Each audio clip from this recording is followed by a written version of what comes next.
Assalamualaikum warahmatullahi wabarakatuh. Nami kula Oktavia Ramadhani saking kelas sedasa IPS kalih. Absenipun 21 badhe nyriyosaken cerita pengalaman. Akibat akeh menunda. Tugas iki gampang bisa digarap sesuk, ungkap Heri sawise nampa jejibahan saka guru. Piyambake uga mulihe sekolah ora langsung nggarap jejibahan. Heri malah dolanan game online nganti larut wengi. Ngesuk tiba. Ora kaya ungkapane tempo dina, Heri ora kunjung nggarap jejibahan. Amarga manute pakaryan omah kang diwenehke guru IPA bisa digarap jroning wayah sajam. Nanti wae sadurunge sekolah aku ngerjakke. Wengi iki arep santai-santai dolanan game online.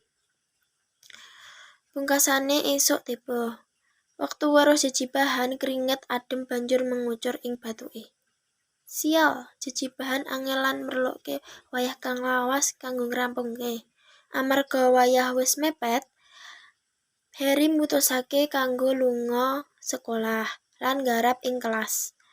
Nanging wektu bel mlebu muni.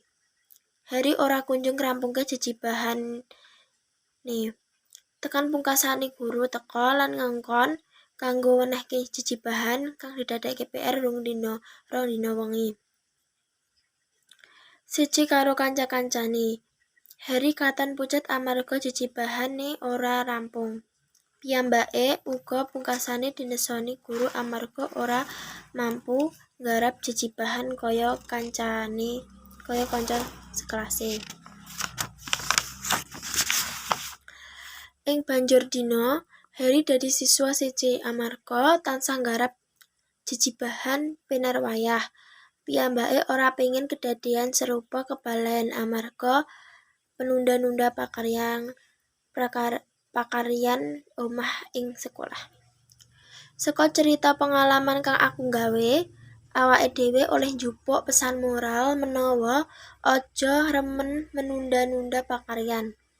Amarga menunda padha karo nambah beban luwih gedhe kanggo dina ngesuk lan arep gawe pakaryan numpuk. Lan pungkasane ora rampung. Matur suwun. Wassalamualaikum warahmatullahi wabarakatuh.